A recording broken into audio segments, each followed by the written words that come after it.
Long term investing से पैसा बनता है, ये तो सबको पता है। लेकिन सवाल ये है कि क्या आपको पता है कि अच्छे स्टॉक कैसे चुने जाते हैं। सिर्फ नाम बड़ा होने से, टीवी पे जान लेने से वो स्टॉक वर्थी नहीं हो जाता है कि आप लॉन्ग टर्म में उसे इन्वेस्ट कर सको। तो चलिए, कोई बात नहीं, घबराने की कोई भी बात नहीं। आज मैं आपको बताऊंगा 7 ऐसे सिंपल फिल्टर चीजें जिसके थ्रू आप आइडेंटिफाई कर पाओगे कि कौन से स्टॉक जो है सस्टेनेबल रहने वाले मार्केट में, लॉन्ग टर्म के लिए अच्छा है और आपके ग्रोथ के लिए एक अच्छा स्टॉक साबित हो सकता है वो। तो बिना किसी देरी के शुरू करते हैं। नमस्कार दोस्तों, एक बार फिर से आपका स्वागत है आपके चैनल माइलेसेस मैनेजमेंट पे और मेरा नाम अभिषेक पटेल, जैसा कि आप जानते हो। तो बिना किसी देरी के शुरू करते हैं, अपने फर्स्ट पार्ट पे चलते हैं और जानने और समझने की कोशिश करते हैं। तो पहला पार्ट क्या करता है कि अंडरस्टैंड द बिजनेस। आपको जो बिजनेस समझ नहीं आ रहा हो, आप वहां पैसा ही मत लगाओ, क्योंकि जब आप बिजनेस ही समझ नहीं पाओगे तो उसे एनालाइज कैसे करोगे। आपको पता होना चाहिए कि आपकी जो कंपनी में इन्वेस्ट करना चाहते हो या इन्वेस्ट करने वाले हो वो करता क्या है। जैसे कि अगर आईटीसी की बात करेंगे तो सिगरेट्स बनाता है, वहीं अगर हम विप्रो की बात करेंगे या टीसीएस की बात करेंगे तो आईटी कंपनी है, या फिर अगर होटल्स की बात करेंगे, बहुत सारे ऐसे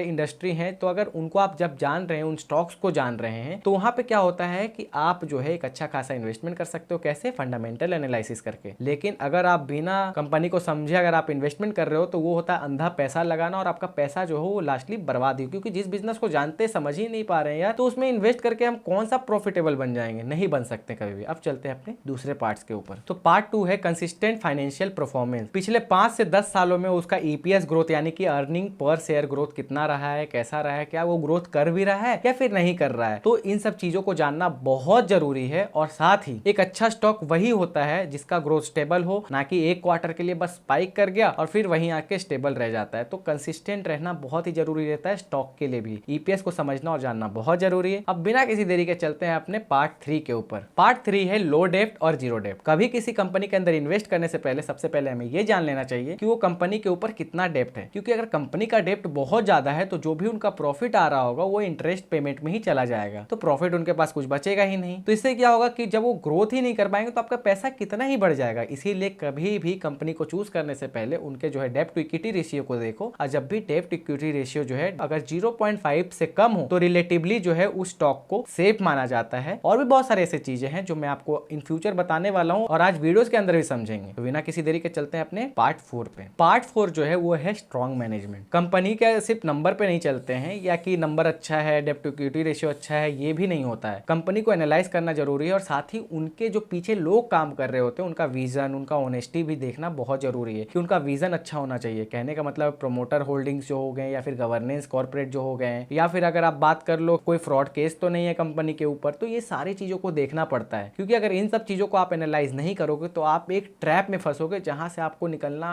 मतलब मुश्किल ही नहीं, नामुमकिन भी हो सकता है। तो मैंने बहुत सारे ऐसे स्टॉक्स में भी मैं फंसा हूं और अपने एक्सपीरियंस से आपको बता रहा हूं। तो इन सब चीजों को एनालाइज करना पड़ता है और किस तरीके से एनालाइज करते हैं, कहां जाके एनालाइज करते हैं, ये भी हम फ्यूचर में जानने की कोशिश करेंगे। बहुत सारे ऐसे वीडियोस अभी आने वाले हैं, अभी तो शुरुआत हुआ है बस। अब चलते हैं अपने 5th पार्ट के ऊपर। जो हमारा 5th पार्ट है वो है कॉम्पिटिटिव एडवांटेजेस। अच्छी कंपनियां वो होती है जिसकी मोट स्ट्रॉन्ग हो। अब मोट का मतलब क्या होता है? Competitive advantages. कहने का मतलब है कि अगर एशियन पेंट है तो उसका ब्रांड लॉयल्टी होता है, या फिर एचडीएफसी बैंक भी है तो वो क्या है कि बहुत सारे लार्ज नंबर ऑफ कस्टमर्स हैं उसके। वहीं अगर हम इंडियन रेलवे यानी कि आईआरसीटीसी की बात करेंगे तो मोनोपोली जो है इंडियन रेलवे के ऊपर चलाता है। तो ये सब जो स्टॉक्स हैं वो क्या करते हैं कि एक एज होता है इनका, लॉन्ग टर्म में एक बहुत अच्छा खासा प्रॉफिट आपको दे सकते हैं और मतलब बोलना ही नहीं पड़ेगा आपको, क्योंकि ये ब्लू चिप स्टॉक्स में आते हैं। ब्लू चिप स्टॉक्स में भी ये अपर लेवल के जो श्रेणी होते हैं उसमें ये स्टॉक्स आते हैं। तो ये भी एक तरीके का जो है पार्ट होता है। अब हम बिना किसी देरी के चलते हैं अपने नेक्स्ट पार्ट के ऊपर। तो जो आज हमारा पार्ट 6 होने वाला है वो है फेयर वैल्यूएशन के ऊपर। यानी कि जब भी आप स्टॉक लेने जाते हो तो उस समय आपको बहुत सारी ऐसी चीजें देखनी पड़ती है, जिनमें से एक और भी चीज है कि स्टॉक अच्छा है, बहुत नामी स्टॉक है, लेकिन क्या वो ओवर प्राइस वैल्यूड पे है।